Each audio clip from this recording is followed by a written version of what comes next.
আসসালামু আলাইকুম। সবাই কেমন আছেন? আশা করছি আল্লাহর অশেষ রহমতে সবাই ভালো আছেন।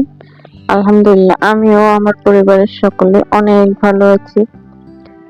তো আজকে আমি ব্লগটি সাজিয়েছি সকাল থেকে একটু পাকের ঘর পরিষ্কার করা দিয়ে। নাস্তার পরে নাস্তাটা আমি গ্যাসে বানিয়ে ফেলেছি আজকে। চুলাটা আমি আগুন ধরাইনি, যেহেতু আমি চুলাটা লেপবো এজন্য।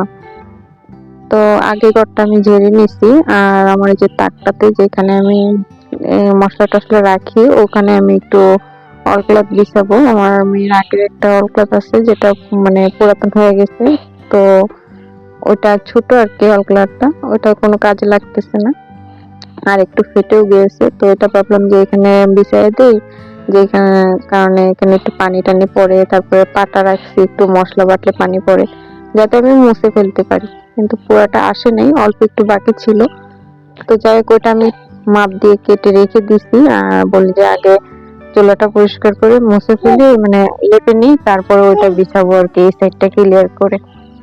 তো কথা বলতে বলতে আমার পাকের ঘর মানে চুলাটা লেপা হয়ে গেছে, অনেকটা কালি হয়ে গেছিল। আর চুলাতে রান্না করে তো সবসময়, যার কারণে চুলাটা বেশি ভেঙে যায়, মানে 2-4 দিন রান্না করলে মাটিগুলি পুড়ে যায়, জ্বরে যায়।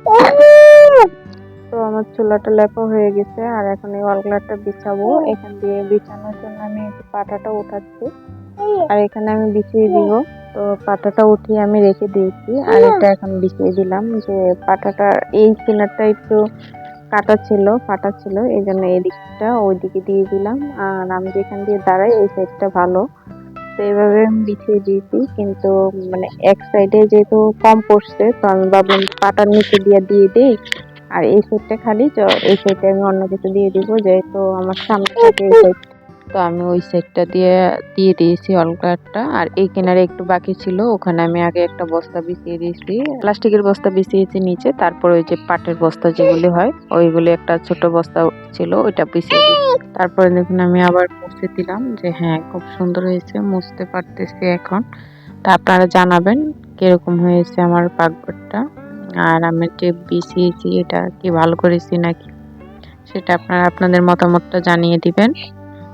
তো আমি আমার কাজটা কমপ্লিট করে এখান থেকে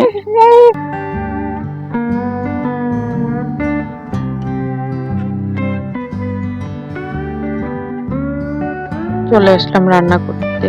তো আজকে রান্না করব আমি আলু দিয়ে, ফুলকপি ডিম দিয়ে রান্না করব। তো আলু আর ডিমটা আমি সিদ্ধ করে নিয়েছি, আর ফুলকপি অল্প ছিল, তো ওই ফুলকপিটা আমি আগে কিন্তু কষানোতে দিয়ে দিয়েছি তরকারিতে। তারপরে আলুটা ভেঙে আমি দিয়ে দিয়েছি, দিয়ে ভালো করে কষিয়ে তারপর ডিম দিয়ে দিব। তো ডিমটা আমি আসলে ভাজতে পারিনি, যেহেতু ডিমটা সিলা ছিল না, এই জন্য পরে ডিমটা সিলে যখন আমি তরকারিতে দিব তখন আমি একটু ভেজে নিচ্ছি আর কি, তেল দিয়ে একটু ভেজে নিচ্ছি। তো ভেজে পরে আমি দিয়ে দিব আর কি তরকারিতে, যেহেতু আমার আজকে ছিল না ভাজা। তো দেখ তরকারিটা আমার কষানো হয়ে গেছে, এখন পানি দিয়ে দিলাম, আর দিয়ে একটু ভালো করে বলক নিয়ে আসবো। বলক নিয়ে আসলে তারপরে ডিমটা দিয়ে দিব আর কি। ওই যে প্রায় আমার তরকারি রান্না হয়ে গেছে, ডিমও দিয়ে দিয়েছি, আর এখন একটু ধনিয়া পাতা দিয়ে দিলাম, দিয়ে তরকারিটা একটু ভালো করে বলক আসবে। তারপরে এই যে হয়ে গেছে, এখন এখন আমি নামিয়ে নিয়েছি। ভালো হয়েছে তরকারিটা, দেখতেও খুব ভালো লাগতেছে, খাবারটাও সেরকমই ছিল। আর একটু টমেটোর সস করব, মানে চাটনি করব, সেই জন্য আমি এখানে সবকিছু একসাথে দিয়ে দিয়েছি, তেল, মরিচ, পেঁয়াজ, টমেটো, একটু হলুদ আর কাঁচামরিচ দিয়ে বানিয়ে নিয়েছি। আর দেখতে পাচ্ছেন আজকের ওয়েদারটা খুব কুয়াশা, মানে এত বেশি কুয়াশা যে কি বলবো, আর মানে দুপুরবেলা এরকম অবস্থা। তো এই দুপুরবেলা এই ঠান্ডা দিয়ে, মাঘ মাসের ঠান্ডা দিয়ে যদি টমেটো চাটনির সাথে ভাত হয় তাহলে তো জমেই যায়, আর কিচ্ছু লাগে না ভাতের সাথে, একদম পেট ভরে ভাত খাওয়া যায়। তো আজকের ভিডিওটি এই পর্যন্তই। আল্লাহ।